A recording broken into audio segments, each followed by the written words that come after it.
When I agreed to babysit my neighbor's kids, I didn't expect to get tied to a chair in their kitchen 3 hours later. My neighbor called me one afternoon completely panicking. "I'm so sorry, but my husband just had a heart attack. I need to get him to the hospital. Can you please watch my kids?" We weren't exactly close, but I had kids of my own and knew what she was going through. I told her not to worry, I'd be over immediately. She thanked me profusely and left the spare key under the door.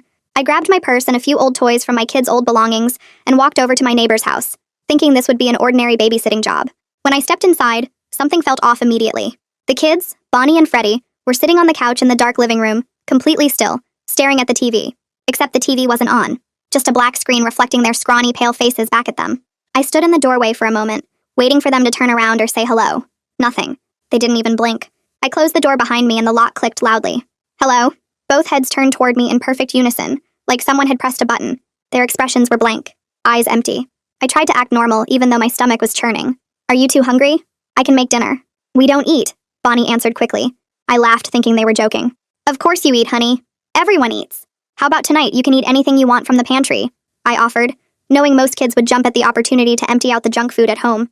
But Bonnie and Freddie just stayed in their place, refusing any kind of meal or snack I offered. I brought them 2 glasses of water instead, but when I set it down on the living room table in front of them, Freddie hissed at it like a cat and kicked it away aggressively. "No food! No drink!" they shouted. I quickly picked up the glass and placed it in the sink, which quieted them down almost instantly. "So, do you guys want to watch a movie or something?" I asked quietly, trying to break the intense silence between us. "We want to read you a story," Bonnie whispered. She ran up the stairs and came back down to hand me a worn copy of Hansel and Gretel. I sat down on the couch, confused, while the kids climbed up next to me. Instead of her normal sweet voice, Bonnie read page after page in a low, almost threatening voice. When she got to the part about the witch's oven, she looked right at me, and the old woman burned up inside. I felt my heart starting to race, quickly realizing that this little favor was turning out into a huge mistake. I excused myself to the bathroom and phoned their mom. She answered on the 4th ring, sounding exhausted. "Hello, Louisa, is everything okay?" "The kids, they're acting really strange," I said quietly, not even sure how to explain everything that had happened tonight. She laughed. "Oh, they get like that sometimes. They're just going through a phase. They're good kids, I promise." Before I could explain further, my phone buzzed. She'd hung up and sent me $500 through Venmo with a note that said, "Thank you so much for helping us. I'll be home in an hour." I sighed, telling myself that it's only going to be 1 more hour. Everything would be all right. But when I stepped out of the bathroom, I quickly realized just how wrong I was. The kids ambushed me, pushing me onto the floor and duct taping me to a kitchen chair. My heart pounded loudly in my ears. Freddie circled around me while Bonnie stood guard by the door. "Are you working with her?" Freddie demanded before ripping off the duct tape from my mouth. I'm only here to babysit," I told them. Bonnie squinted her eyes into a glare. She held up a frying pan to my head. "If you lie to us, we'll hit you. Now tell us, did she send you to finish the job?" "Who? Finish what job?" I asked desperately. "Please, I don't understand what's happening." They looked at each other. Some silent conversation passed between them. Then Bonnie's face crumpled and suddenly she looked like a scared little girl again. "Mother, she's been poisoning us. All of us. For months." My blood ran cold under my skin. "What?" Freddie chimed in. "Dad figured it out last week. He found pills and liquids she'd be putting in our food and drinks. Dad tried confronting her earlier, just 5 hours ago, when she stabbed him. His eyes filled with tears, his entire body trembling lightly. She didn't take him to a hospital. She dragged his body to the car and left to bury him where she buried all the other dads and kids." "Others? There were others? Oh my God." My voice came out strangled. "We need to call the police right now. We have to get out of here." Freddie quickly cut the tape with scissors. I grabbed their hands, ready to step out when we heard it. The sound of tires on gravel. A car door slamming. Bonnie's face went white. "She's home." We all froze, staring at the front door. Footsteps on the porch. Keys jingling. Freddie looked at me with pure terror in his eyes, his small hands holding mine. "What do we do?" The doorknob started to turn. That's when I decided to do something completely reckless. I grabbed both kids by their shirts and shoved them toward the pantry door. My hands shook so bad I could barely turn the handle. I yanked it open and pushed them inside among the cans and boxes. Bonnie's eyes were huge and wet with tears. Freddie's mouth open like he wanted to scream. I pressed my finger to my lips and whispered as quiet as I could, "Stay silent no matter what you hear. Please." They nodded and I shut the door. My heart beat so hard it hurt my chest. I positioned myself right in front of the pantry door, my back pressed against the wood. If she wanted to get to them, she'd have to go through me first. The front door opened. I heard the rustle of plastic bags. Footsteps in the entryway. I tried to breathe normal, but my lungs felt too small. The mother walked into the kitchen carrying 2 grocery bags. Her face looked perfectly calm. She smiled at me like we were old friends having coffee. She set the bags on the counter and started unpacking them. Milk, bread, eggs. Like this was just a regular Tuesday night. Her voice came out sweet and friendly when she spoke. "Where are the children?" Her eyes moved around the room. They didn't match her smile. They were cold and sharp, scanning every corner, looking for something. I forced myself to meet those eyes. "The kids are upstairs sleeping." My voice shook even though I tried to control it. Everything went fine tonight. They were really good. She nodded slowly. Her smile got bigger, but it didn't reach her eyes at all. That's wonderful. Thank you so much for watching them on such short notice. She reached for her purse on the counter. Let me pay you for your time. But her other hand moved different. It slid sideways toward the knife block. Her fingers stretched out casual like she wasn't even thinking about it. My stomach dropped. She knew. She knew I was lying about where the kids were. She knew what they told me. Her hand got closer to the biggest knife. The one with the black handle. I didn't think. I just moved. I lunged forward and shoved her as hard as I could. She stumbled backward into the refrigerator. The magnets scattered everywhere. I ran for the front door. My legs felt like they might give out, but I kept moving. I yanked open the pantry door and screamed for the kids to follow me. Bonnie and Freddie burst out. We ran together toward the front door. Behind us, I heard the mother yelling. Her voice wasn't sweet anymore. It was something else. Something that made my skin crawl. We hit the front door and I grabbed the handle. It turned. We burst outside into the night air. The porch light blinded me for a second. I grabbed both kids' hands. We ran down the steps. My feet hit the grass. I pulled them toward my house next door. Bonnie's hand was so small in mine. Freddie kept up, but I could hear him crying. Behind us, the mother's voice got louder. She wasn't pretending anymore. The friendly neighbor mask was completely gone. I heard words I couldn't make out, but the tone was pure rage. My house looked so far away even though it was right there. 20 yards, 15, 10. My lungs burned. Bonnie tripped, but I yanked her back up without stopping. We reached my front door. I fumbled with my keys. My hands wouldn't work right. The keys dropped. I grabbed them off the porch. Found the right one. Shoved it in the lock. The door opened. We fell inside. I slammed it shut behind us and turned the deadbolt. Then the chain lock. Then I ran to the back door and locked it too. Every window I could reach got locked. My hands moved on their own. The kids stood in my living room shaking. I grabbed my phone off the coffee table. My fingers could barely hit the right numbers. 911. The dispatcher answered. I tried to explain, but the words came out wrong. My neighbor just tried to attack me. Her children say she's been murdering people. Please send help. The dispatcher's voice stayed calm. She asked my address. She asked if I was safe right now. She told me to stay on the line. She said help was coming. I looked out my front window. The neighbor's house sat there quiet. No movement. Where was she? Was she coming here? I pulled Bonnie and Freddie close to me. They pressed against my sides. Both of them shook so hard their teeth chattered. 4 minutes later, I saw the lights. Red and blue flashing down our quiet street. 2 patrol cars pulled up fast. 4 officers got out. They had their weapons drawn. I watched them approach the neighbor's house. They moved careful. One went to the front door. Another went around back. 2 stayed in position covering the exits. My heart still wouldn't slow down. The front door of the neighbor's house opened. The mother walked out with her hands up. Her face looked confused, worried, like she had no idea what was happening. She was playing a role again. The officers told her to get on the ground. She did. Slowly, carefully. She kept talking to them. I couldn't hear the words through my window, but I saw her mouth moving, shaking her head, looking upset. One officer handcuffed her while she talked. She gestured toward my house. Her face showed hurt and confusion. She was telling them something about me, about the kids, making herself the victim, making me look crazy. 10 minutes later, another car pulled up. A woman in plain clothes got out. She had dark hair pulled back. She talked to the officers for a minute, then looked toward my house. She walked up my front steps and knocked. I checked through the peephole before opening. She held up a badge. Detective Kira Paget. Can I come in? I opened the door. She stepped inside and her eyes went right to the kids pressed against me. Her face softened. She had kind eyes, but something sharp behind them. Something that made me think she actually understood. She looked at Bonnie and Freddie, then at me. We need to talk to all of you separately.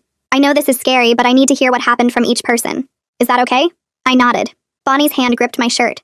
Freddie's face was pale. But Detective Paget crouched down to their level. Her voice stayed gentle. You're safe now. Nobody's going to hurt you. I just need you to tell me the truth about what's been happening. Can you do that for me? Bonnie nodded first. Then Freddie. Detective Paget took Bonnie into my kitchen while another officer stayed with Freddie in the living room. A third officer led me upstairs to my bedroom. I sat on the edge of my bed while she pulled out a notebook. She asked me to start from the beginning. I told her everything. The phone call. The strange behavior. The kids tying me up. Their confession about the poisoning. The father's murder. The other victims buried in the yard. My voice shook the whole time, but I got through it. Downstairs, I could hear Bonnie talking. Her voice was so quiet I could barely make out the words through the floor.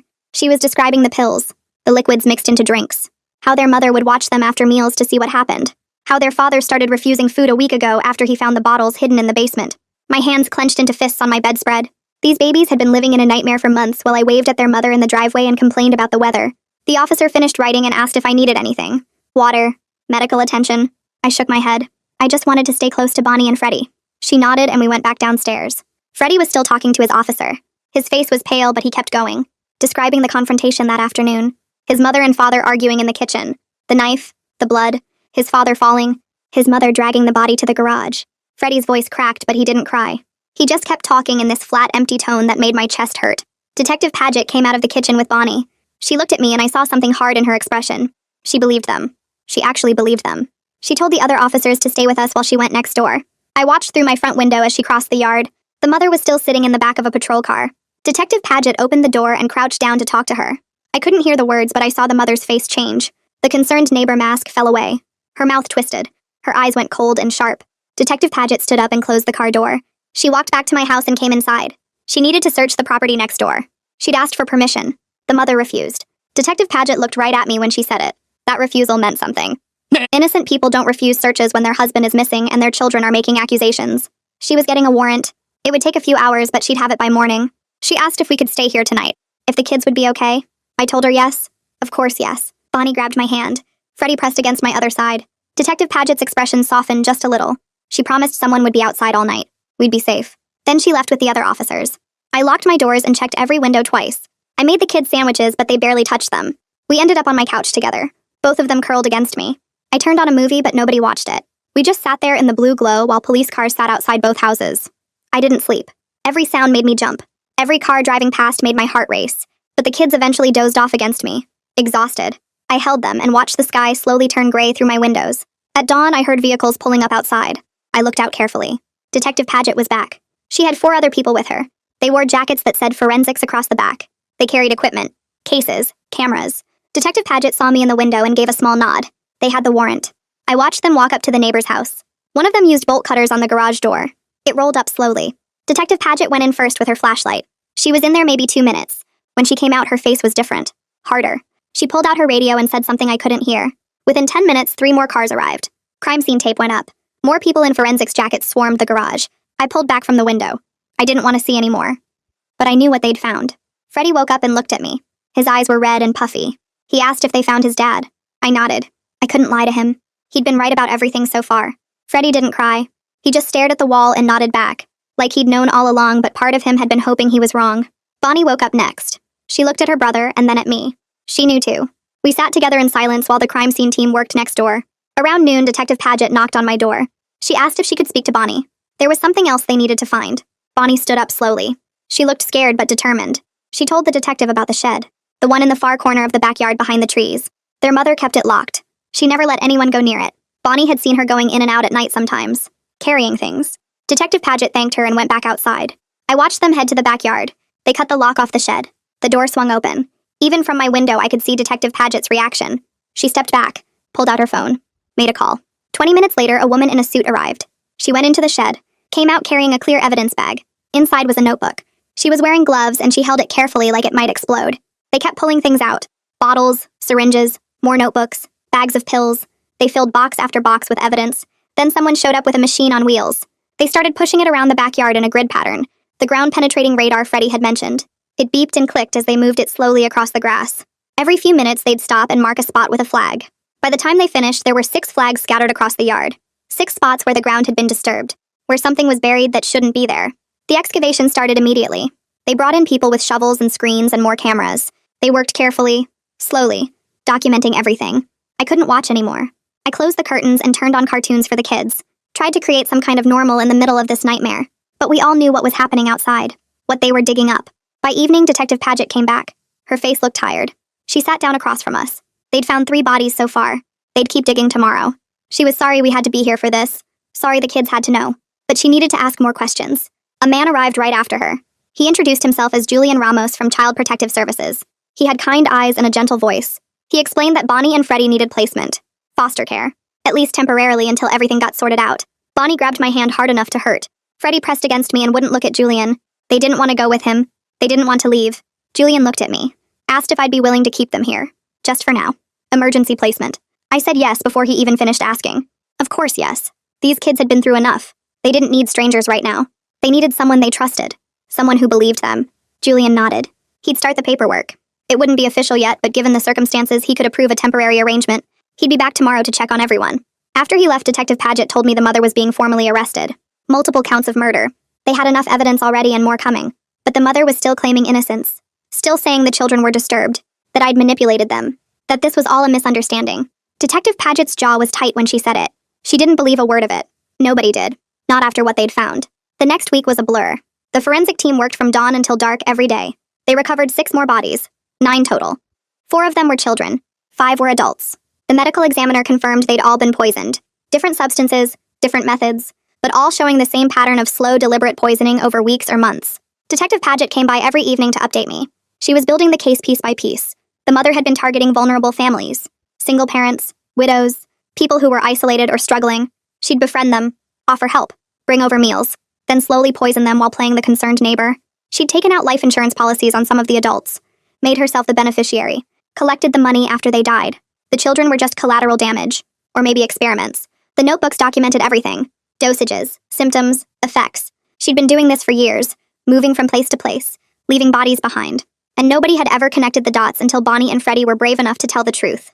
That first night with the kids in my house, I barely slept. Bonnie woke up screaming around 2 in the morning, her voice so loud and scared it sent me running down the hall.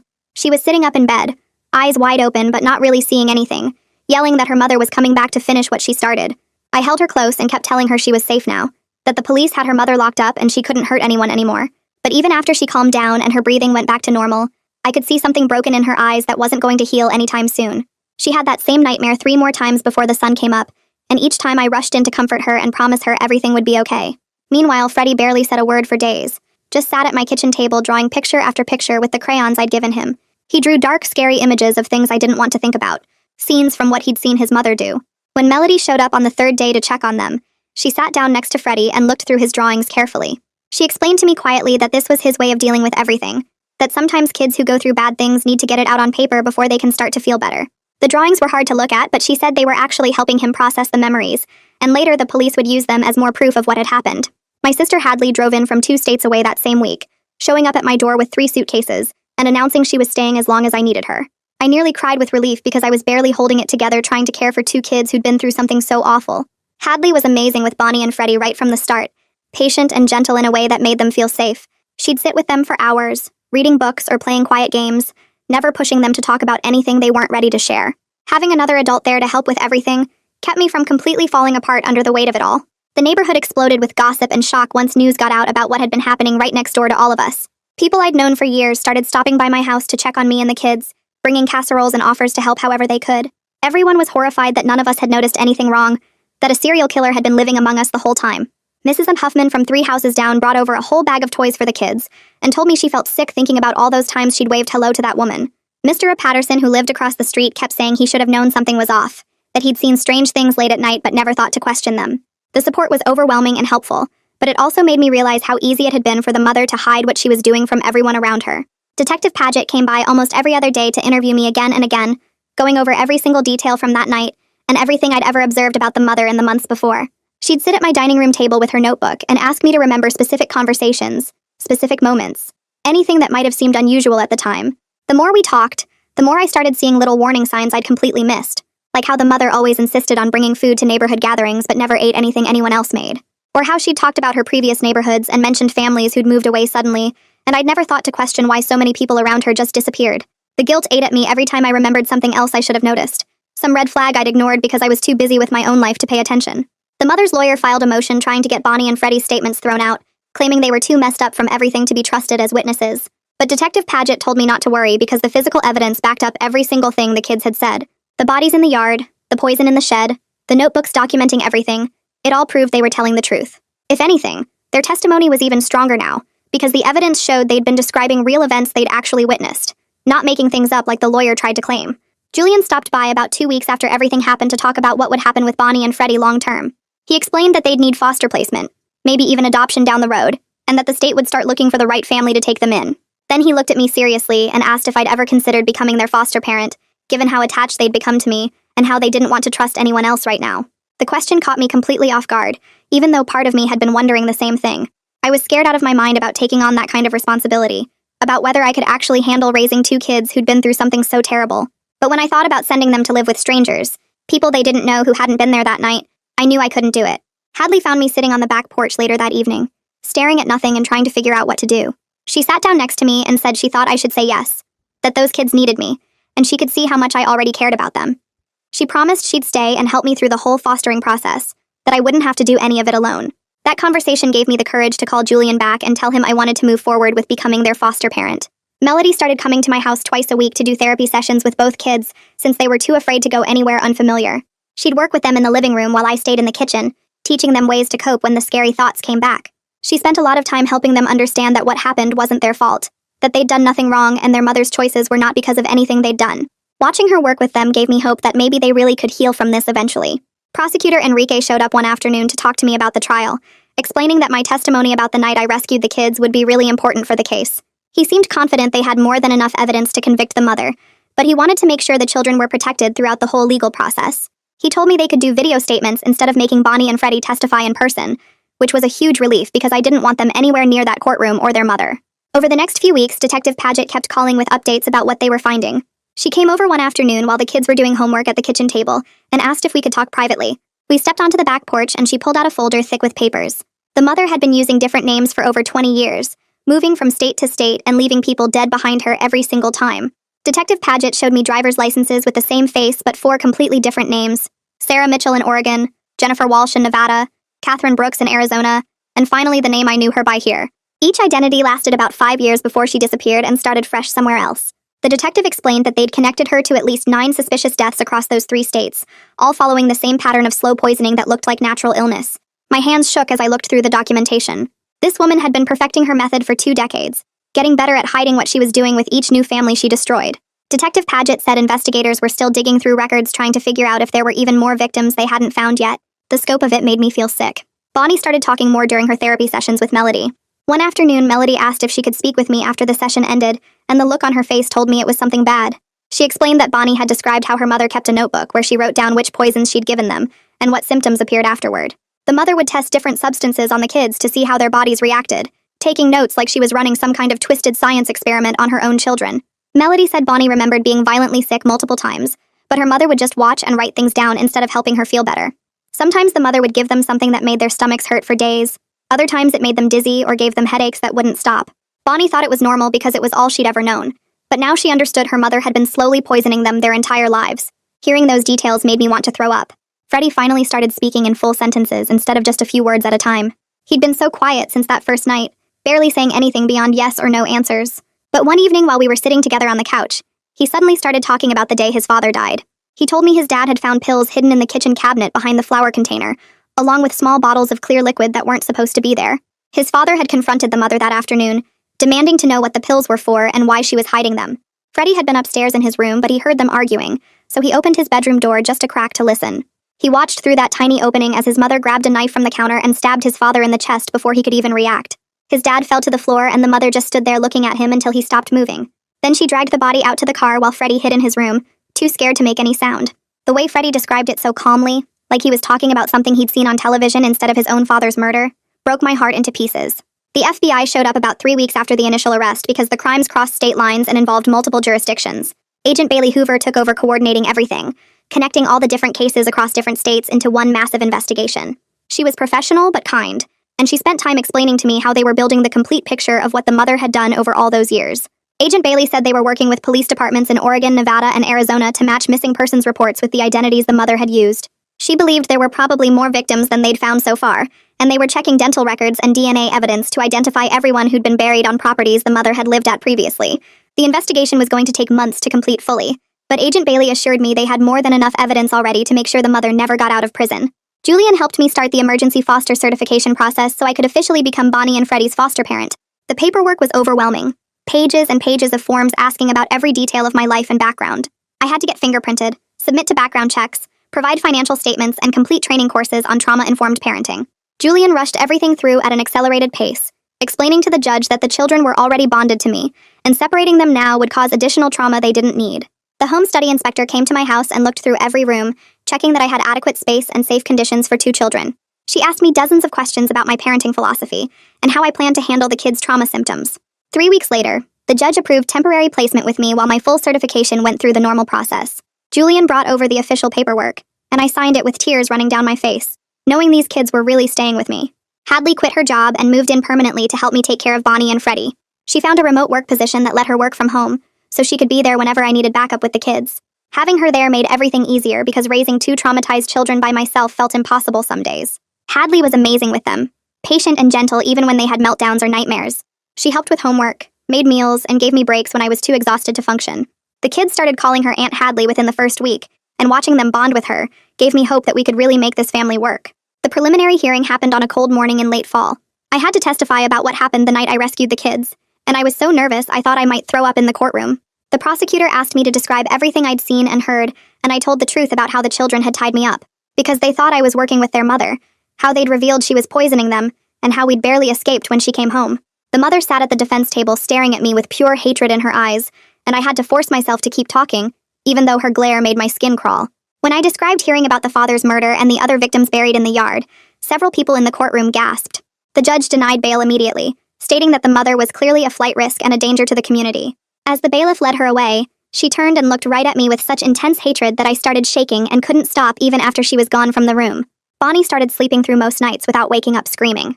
The nightmares still happened sometimes, but they were getting less frequent as the weeks passed. One morning I was making breakfast, and Hadley said something silly about the pancakes looking like alien spaceships. Bonnie actually smiled, a real, genuine smile that lit up her whole face. It was the first time I'd seen her look like a normal, happy kid instead of a traumatized victim. That small moment of joy gave me so much hope that maybe she really could heal from everything that had happened. Freddie's drawing started changing around the same time. For weeks, he'd been drawing dark pictures with scary images that showed the trauma he'd experienced. But then one afternoon, I noticed him working on something different. When he showed me the finished picture, it was our house with flowers growing in the front yard and sunshine coming through the windows. He'd drawn all four of us standing together smiling, and he'd written my family across the top in careful letters. Melody said this shift represented his brain starting to feel safe enough to imagine positive futures, instead of just reliving the past.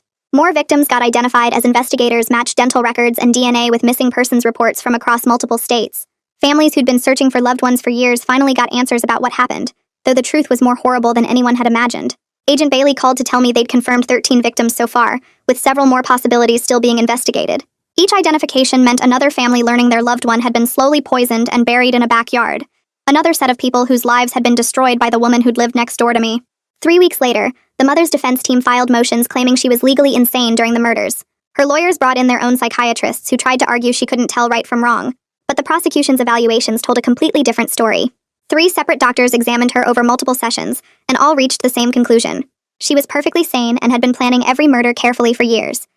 The evaluations showed she understood exactly what she was doing, knew it was wrong, and did it anyway because she enjoyed it. One psychiatrist explained that she showed clear evidence of planning, covering her tracks and manipulating others to avoid detection. Those behaviors proved she knew her actions were criminal and worked hard to hide them. The judge denied the insanity defense motion after reviewing all the psychiatric reports. Detective Paget called me one afternoon to share new evidence they'd discovered during the property search. Investigators found 3 journals hidden in a locked box buried under the shed floor. The mother had been documenting her murders in disturbing detail for over 20 years. She wrote about watching her victims get sicker, describing their symptoms like a scientist taking notes on an experiment. The journals included dates, dosages of different poisons, and observations about how long each substance took to work. Detective Paget's voice was tight with anger as she read some of the entries over the phone. The mother had written about enjoying the power she felt watching people slowly die while pretending to be their caring friend. She described the thrill of attending funerals and comforting other family members while knowing she'd caused the death. The entries showed she specifically targeted vulnerable people who trusted her easily. Single parents, elderly neighbors, families going through hard times. She'd befriend them, gain their trust, then start poisoning them while playing the helpful neighbor, bringing meals and offering support. Detective Paget said reading those journals was one of the hardest things she'd done in 20 years of police work. 2 months after the kids came to stay with me, I completed my emergency foster certification. Julian had fast-tracked the process given the circumstances and the children's clear attachment to me. The final home study went well, and the social worker wrote a strong recommendation in her report. The judge scheduled a hearing to grant temporary custody officially. I brought Bonnie and Freddie with me to the courthouse for the custody hearing. They sat quietly in the waiting area while I met with Julian to go over the final paperwork. When the judge called us into chambers, both kids held my hands tightly as we walked in together. The judge asked them a few gentle questions about how they felt living with me. Bonnie told her she felt safe for the first time in years. Freddie said I made him breakfast every morning and helped him with his homework. The judge smiled and signed the custody order granting me full temporary guardianship. When we got back to the car, I told them the news officially. They both threw their arms around me at the same time, nearly knocking me over with the force of their hug. Bonnie whispered something against my shoulder that made my heart stop. She called me Mama Lou instead of just Louisa. Freddie repeated it, trying out the name. Mama Lou. I started crying right there in the courthouse parking lot, holding these 2 brave kids who'd survived something horrible and were choosing to trust me with their hearts. The prosecutor scheduled a meeting to discuss the trial timeline. Enrique sat across from me in his office and spread out a massive file of evidence on his desk. He explained the case was so complex with so many victims that organizing everything would take months. The trial date got set for 4 months away to give his team time to prepare properly. I asked about Bonnie and Freddie having to testify and face their mother in court. Enrique shook his head immediately and said absolutely not. He'd already arranged for video depositions where the kids could give testimony from a safe location with only Melody present. The recordings would be played at trial, so the children never had to be in the same room as their mother again. He promised me he'd do everything possible to protect them from further trauma during the legal process. Melody started a support group for child abuse survivors that met twice a week at her office. She asked if Bonnie might be ready to join and meet other kids who'd been through similar experiences. I talked to Bonnie about it carefully, explaining she'd be with other children who understood what trauma felt like. She was nervous but agreed to try one session. The first meeting was hard and she barely spoke to anyone, but the second week she sat next to a girl named Arky who'd also lost a parent to violence. They colored together quietly while the other kids talked. By the fourth session, Bonnie was participating in group activities and even smiled at something another kid said. Melody told me later that Bonnie was starting to trust that not every adult would hurt her. She was learning that some grown-ups actually kept kids safe like they were supposed to. Watching her make friends with other survivors gave me hope that she could build normal relationships eventually. One evening, about 3 months after they came to live with us, Freddie appeared in the kitchen doorway while I was making dinner. Hadley was setting the table and Bonnie was doing homework at the counter. Freddie walked up to me and tugged on my sleeve to get my attention. He looked up at me with those serious eyes and asked if he could call me Mom instead of Mama Lou. His voice was small and uncertain, like he was afraid I might say no. I knelt down so we were eye level and told him yes, of course he could. I'd be honored to be his mom. He hugged me tight and I felt tears streaming down my face again. Hadley came over and Freddie looked at her shyly. He asked if she could be Aunt Hadley officially. She scooped him up and spun him around, saying she'd been waiting for him to ask. Bonnie watched all this from her seat and then announced she wanted to call me Mom too. Just like that, we became a real family with official names and roles. The structure seemed to help both kids feel more secure, like they finally belonged somewhere permanent. The community response to our situation was overwhelming in the best way possible. Neighbors started a meal train that delivered dinner to our house 3 times a week. People donated clothes, toys, and school supplies for the kids. Several parents from Freddie's school offered to babysit anytime I needed a break. The local church organized a fundraiser that raised enough money to cover therapy costs for the next year. Complete strangers sent gift cards and encouraging notes. One woman who'd followed the case in the news sent a care package with books and games for Bonnie and Freddie. The support helped me manage the enormous responsibility of caring for 2 kids with severe trauma while preparing to testify at trial. I couldn't have done it alone, and I didn't have to because the whole community wrapped around us with help. Agent Bailey called with an update on the full scope of the investigation. Her team had identified 17 confirmed victims across 4 different states. The murders spanned 23 years, starting when the mother was only 22 years old. She'd been killing for longer than I'd been alive. Bailey explained the mother had moved frequently, changing identities and starting over in new communities where no one knew her history. She'd perfect her methods in one location, then move before anyone connected the deaths. In each place, she'd target vulnerable families, gain their trust, and start poisoning them slowly. The early murders were less sophisticated, but she got better at it over time. By the time she moved to our neighborhood, she'd refined her techniques to the point where doctors rarely suspected anything beyond natural illness. Bailey said the mother had gotten bolder with each successful kill, taking more risks because she believed she was too smart to get caught. 4 months after that terrible night, Bonnie's nightmares started happening less often. She'd wake up screaming maybe once a week instead of every night. During the day, she started talking about normal kid things she wanted to try. One morning at breakfast, she asked if I could teach her to ride a bike like the other kids in the neighborhood. Another time she mentioned wanting to get a dog someday, maybe a golden retriever. These small hopes about the future showed me her brain was starting to believe she had a future worth planning for. Melody said this shift represented huge progress in Bonnie's healing. She was moving from survival mode into actually living again. The video depositions took place at a child advocacy center designed to be comfortable and non-threatening. Melody accompanied both kids into the interview room while the lawyers and court reporters set up equipment. I waited in the observation room watching through one-way glass as Bonnie went first. She sat in a big comfortable chair holding a stuffed animal Melody had given her. The prosecutor asked questions gently, and Bonnie answered in a clear, steady voice. She told the whole story about the poisoning, finding her father, and the night I came to babysit. Her hands shook sometimes, but she kept talking, describing everything she'd witnessed. When it was Freddie's turn, he brought one of his drawings to hold. He explained what their mother had done with heartbreaking honesty, his voice never wavering even though tears ran down his face. Both kids were incredibly brave, telling their truth despite being terrified. After the depositions ended, Enrique told me their testimony was powerful and would be crucial evidence at trial. The jury would see exactly what these children survived and how credible their accounts were. 2 weeks after the depositions, Freddie spent an entire week drawing pictures that looked completely different from anything he'd created before. Instead of the dark scenes with shadows and fear, his papers filled up with bright colors showing our house, the 3 of us together, flowers in the yard. He drew me and Hadley making breakfast while he and Bonnie sat at the table smiling. He drew all 4 of us playing board games in the living room. Every single picture showed normal family life, the kind of life he was finally starting to believe could be real and permanent. Melody came by on Friday to check on both kids, and I showed her Freddie's artwork from the week. She looked through each drawing carefully, then smiled in a way that told me this meant something important. She explained that Freddie's brain was learning to process his trauma as something that happened in the past, rather than something still threatening him in the present. The shift in his artwork showed he was building new neural pathways focused on safety and connection, instead of danger and survival. This milestone represented huge progress in his healing journey. 3 weeks later, I sat in a courtroom for the pre-trial hearing, my hands shaking as I waited to testify. Enrique had prepared me for what would happen, explaining that the defense lawyer would try to make me look unreliable or confused about what I witnessed that night. The mother sat at the defense table in a nice suit, looking nothing like the person who'd tried to kill me and her own children. Her lawyer stood up and started asking me questions in a tone that suggested I was either lying or mistaken about everything. He implied I'd misunderstood the children's fear, that I'd overreacted to a normal family situation, that my memory of events couldn't be trusted because I was panicking.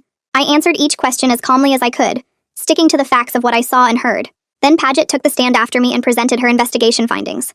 She had documentation for every single detail I'd reported from that night, including the duct tape residue on the kitchen chair, the knife block positioning, the children's statements that matched my account perfectly, and the father's body in the car trunk exactly where the kids said it would be.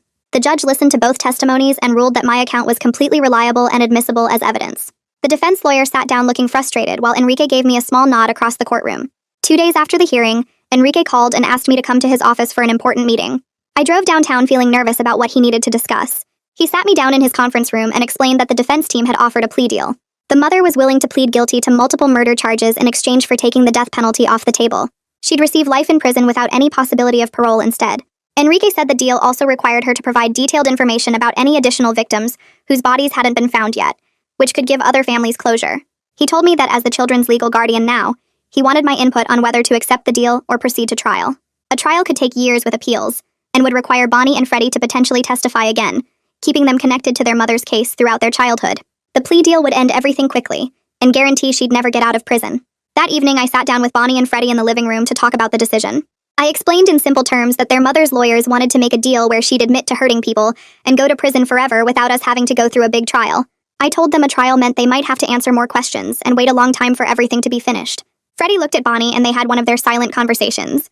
Then Bonnie asked me if the deal meant their mother could never come back. I promised her that life without parole meant she'd stay in prison for the rest of her life, that she could never hurt them or anyone else again. Freddie said he didn't want to talk about her anymore, that he wanted it to be over, so we could just be a normal family. Bonnie agreed, saying she was tired of being scared and wanted to move forward. I called Enrique that night and told him we supported accepting the plea deal as long as it included information about other victims. The allocution hearing happened 2 weeks later in a packed courtroom. I sat in the back row while the mother stood before the judge in prison clothes and handcuffs. The judge asked if she understood she was giving up her right to trial by accepting this plea agreement. She said yes in a flat voice that showed no emotion at all. Then the judge asked her to allocate, to admit in her own words what she'd done. She started speaking in that same emotionless tone, admitting to 14 murders over 23 years. She listed names, dates, methods of poisoning, and locations where she'd buried bodies. She described 3 additional victims whose remains had never been recovered, and provided detailed information about where she'd disposed of them. Her voice never wavered or changed, like she was reading a grocery list instead of confessing to destroying families and ending lives. She showed absolutely no remorse, no guilt, no recognition that the people she'd killed mattered. The courtroom stayed completely silent except for her voice, and I felt sick listening to her talk about murder like it was nothing more than a task she'd completed. Several family members of victims sat in the front rows crying quietly while she spoke. When the allocution finished, the judge asked if anyone wanted to make a statement before sentencing. Several family members stood up and talked about the people they'd lost, the years of not knowing what happened, the pain of finally learning the truth. Then the judge announced the sentence: life in prison without possibility of parole on each murder count, with all sentences running consecutively. The mother would spend the rest of her life behind bars with no chance of ever being released. As the bailiff moved to escort her out of the courtroom, she suddenly turned and tried to say something toward where she thought the children might be sitting. The bailiff immediately blocked her view and firmly guided her toward the door, while she kept trying to look around him. She was removed from the courtroom before she could say whatever she'd wanted to tell them. Bonnie and Freddie watched the entire sentencing from a private room on a video monitor with Melody sitting between them for support. I joined them right after the mother was taken away. When the video ended and the screen went dark, both kids let out these long exhales like they'd been holding their breath for months. Freddie leaned against me and said in a quiet voice that the monster was locked away now and couldn't hurt anyone else ever again. Bonnie nodded and squeezed my hand tight. Melody explained that this moment marked an important turning point in their healing, because the threat was officially gone, and they could start building their future without fear hanging over them. The following week, we started trauma-focused therapy as a family unit instead of just individual sessions for the kids. Melody guided all of us through exercises about building healthy attachment after severe trauma. We learned how to support each other when someone was having a hard day, how to communicate needs clearly, how to recognize when old trauma responses were showing up, so we could address them together. She taught us that becoming a real family meant choosing to stay connected even when things got difficult, that love was both a feeling and a series of actions we took every day. The sessions helped me understand how to parent children who'd experienced things no kid should ever go through, and they helped Bonnie and Freddie learn that families could be safe places instead of sources of danger. 6 months after that terrible night when everything started, I filed a formal petition to adopt Bonnie and Freddie. Julian came to my house with all the paperwork and sat at my kitchen table going through every form. He'd prepared a detailed report documenting the amazing progress both children had made in my care, including statements from Melody about their healing, school reports showing their academic success, and his own observations about the strong bonds we'd formed as a family. He told me he'd never seen a foster placement work out so perfectly, that it was clear these kids belonged with me permanently. We submitted everything to the court and waited for the adoption hearing date. The adoption hearing took place on a sunny morning in late spring. I dressed Bonnie and Freddie in nice clothes and we drove to the courthouse together holding hands. Hadley came with us for support. We sat in the courtroom while the judge reviewed Julian's report and all the documentation about our family. She asked Bonnie and Freddie if they wanted me to be their mother forever, and they both said yes immediately without any hesitation. The judge smiled and said she'd reviewed hundreds of adoption cases in her career, but had never seen children more clearly bonded to their parent than Bonnie and Freddie were to me. She granted the adoption right there, declaring that Bonnie and Freddie were now legally my children with all the rights and protections that came with that status. We all cried happy tears while the judge signed the final papers making our family official. We left the courthouse that afternoon and drove straight home to find Hadley had already set up a small celebration in our living room. She'd invited Detective Paget, Julian, Melody, and a couple of close friends who'd supported us through everything. Bonnie and Freddie ran inside carrying their official adoption certificates like trophies, showing everyone the papers that proved we were a real family now. Hadley had made cupcakes and hung up streamers. Nothing fancy, but exactly what we needed to mark this moment. Detective Paget brought small gifts for both kids, stuffed animals they immediately hugged tight. Melody sat on the floor with Bonnie looking through a photo album we'd started making of our family memories. Julian shook my hand and told me he'd never seen a foster case turn out so perfectly. Then Hadley started doing silly voices and making funny faces while trying to get the kids to smile for pictures. Bonnie suddenly burst out laughing, a real genuine laugh that filled the whole room. I felt something loosen in my chest hearing that sound, knowing she was finally starting to feel safe enough to just be a kid. Freddie joined in laughing too, and soon we were all cracking up at Hadley's ridiculous impressions. The party lasted a few hours with everyone eating cupcakes and sharing stories about how far we'd come since that terrible night months ago. 2 weeks later, Freddie started attending regular school for the first time in his life. His mother had kept him isolated at home, never letting him interact with other kids or teachers. He picked out a new backpack and lunchbox the day before, so excited he could barely sleep that night. Melody had spent weeks working with the school to make sure they understood his background and trauma history. The principal, teachers, and counselor all knew to watch for signs he was struggling and had plans in place to support him. I walked him to his classroom that first morning, and he squeezed my hand so tight it hurt. His teacher welcomed him warmly and introduced him to the other students. I could see he was nervous, but also genuinely excited to finally be around kids his own age. When I picked him up that afternoon, he talked nonstop about everything he'd learned and done. He'd made a friend named Marky who liked drawing just like him. The teacher said he participated well and seemed eager to learn. Over the following weeks, he settled into the routine beautifully, coming home each day with stories about his classes and new friends. Around the same time, Bonnie started taking riding lessons at a therapeutic center that worked with kids who'd been through trauma. The place specialized in using horses to help children build confidence and process difficult emotions. Her first day, she was quiet and hesitant, standing at the fence watching the horses move around the paddock. The instructor was patient, letting Bonnie take her time approaching the animals. By her third lesson, she was brushing and feeding a gentle brown mare. By the fifth lesson, she was actually riding, sitting tall in the saddle with the biggest smile on her face. She named her favorite horse Hope, and every single one of us watching understood what that meant. This little girl who'd survived so much horror was choosing to believe in better things ahead. She went to lessons twice a week, and I could see her confidence growing each time. She started standing straighter, speaking up more, trusting that good things could happen to her. The instructor told me Bonnie had a natural way with the horses, that they responded to her gentle approach. One evening, Detective Paget stopped by our house unannounced. The kids tensed up when they saw her car pull into the driveway, old fear responses kicking in automatically. But she came bearing pizza and told them she just wanted to check on how they were doing. We all sat around the kitchen table eating while she gave us an update on the investigation. All the evidence had been processed and the case was officially closed. She looked directly at Bonnie and Freddie and told them they were the bravest kids she'd ever met. She explained that by telling the truth about what their mother had done, they'd saved other people's lives. Their mother would have kept killing if they hadn't spoken up. She said sometimes being brave means being scared but doing the right thing anyway, and that's exactly what they'd done. Freddie asked if their mother could ever get out of prison. Detective Paget promised them she'd be locked away for the rest of her life, that she could never hurt anyone again. That conversation seemed to lift a weight off both kids, giving them the closure they needed to really start moving forward. A month later, we attended a memorial service for all 17 victims the investigation had identified. Families gathered from different states to honor their lost loved ones, and finally get some answers about what had happened. The service took place at a community center with photos of each victim displayed around the room. Bonnie and Freddie were nervous about going, but Melody thought it would help them see they weren't alone in this, that other families understood their pain. Several family members approached us during the reception afterward. An older woman whose daughter had disappeared 5 years ago hugged Bonnie and thanked her for being brave enough to tell the truth. A man who'd lost his son told Freddie that his courage had brought justice for so many people. Another mother whose whole family had been killed shook my hand with tears in her eyes, thanking me for protecting the kids and making sure their mother faced consequences. The memorial was hard, but also healing in its own way, connecting us to other survivors and victims' families who truly understood what we'd been through. On the drive home from the memorial, Bonnie was quiet in the back seat staring out the window. Then she suddenly spoke up and said she wanted to help other kids someday, who were too scared to tell the truth about abuse. She was only 9 years old, but already thinking about how to turn her trauma into something that could help others. I glanced at her in the rearview mirror and saw real determination in her eyes. She said maybe she could talk to kids who were going through bad things and show them it was okay to ask for help. Freddie nodded and said he wanted to help too, that maybe they could both do something to make sure other kids didn't have to suffer like they had. I told them that was an amazing goal, and that when they were older, we'd figure out ways they could share their story to help others.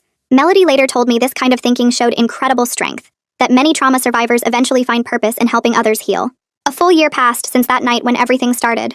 Our family had transformed in ways I never could have imagined back then. The kids were healthy now, having gained weight and color in their cheeks. They were happy most days, laughing and playing like normal children. They still had hard moments when old fears surfaced, but they'd learned to talk about their feelings and ask for help when they needed it. They trusted that this safety and love we'd built together wasn't temporary, that I wasn't going anywhere. Hadley had become an amazing co-parent, providing stability and support that made everything easier.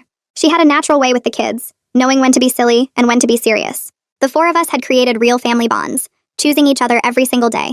We had routines and traditions now, weekly movie nights and Sunday morning pancakes. We celebrated birthdays and holidays together. We supported each other through good days and bad days. This was what family was supposed to feel like, and all of us knew how lucky we were to have found it. Freddie brought home his report card one afternoon and practically ran through the front door waving it in the air. He'd made honor roll for the first time, straight A's and B's across every subject. His teachers had written comments about how kind he was to other students, how creative and helpful he'd become in class. The scared, silent boy from that first terrible night had grown into a confident young person who smiled easily and made friends naturally. I hung his report card on the refrigerator with magnets and took him out for ice cream to celebrate.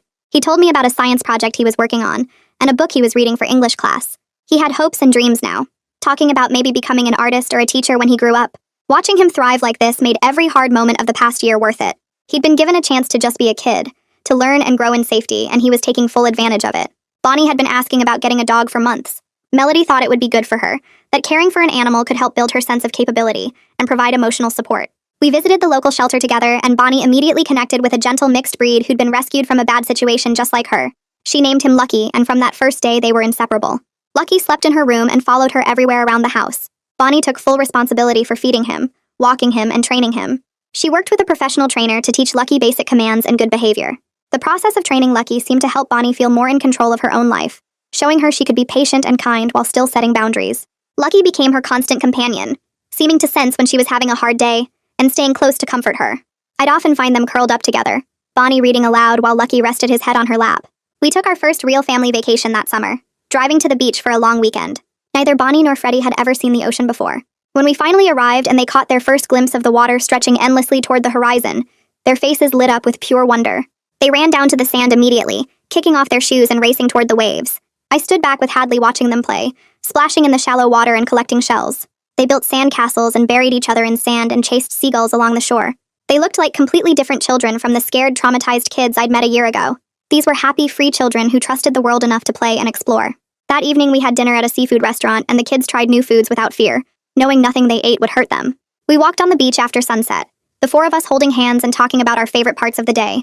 I looked at my family, this beautiful, unexpected family we'd built from tragedy and trauma, and felt grateful for every moment that had led us here. Our last therapy session with Melody happened on a sunny Thursday morning in her cozy office. The kids sat comfortably on the floor playing with building blocks while Melody and I talked, something that would have been impossible a year ago when they couldn't stand to be separated from me even for a minute. Melody watched them build a tower together, working as a team and laughing when it fell over. She turned to me with a smile that reached her eyes and told me our family had done something most people thought couldn't happen after trauma this severe.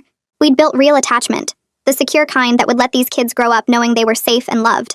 She said she was completely confident they'd keep getting better with the foundation we'd worked so hard to create. Bonnie looked up right then and asked if we could get ice cream after this, her voice light and normal like any other kid asking for a treat. That moment felt like proof of everything Melody was saying. 2 years had passed since that horrible night when I'd grabbed 2 terrified kids and run for our lives. Now I stood in Bonnie's doorway watching her arrange her stuffed animals on shelves painted the purple she'd picked out herself. Books lined another wall, some we'd read together 100 times. Freddie's room across the hall had posters of planets and rockets covering the blue walls, his drawings scattered across his desk. I tucked Bonnie in first, pulling her favorite blanket up around her shoulders. She wrapped her arms around my neck tight and whispered that she loved me. Freddie did the same when I sat on his bed, his hug fierce and real. Walking back downstairs, I felt something settle deep in my chest, a certainty I'd never experienced before. We were going to be okay. Truly okay. We'd survived the absolute worst thing I could imagine and somehow built something beautiful and strong from those ashes. That's what family really meant. Not blood or biology, choosing each other every single day and building safety together. The nightmares still came sometimes and hard days happened, but we faced everything as a team now.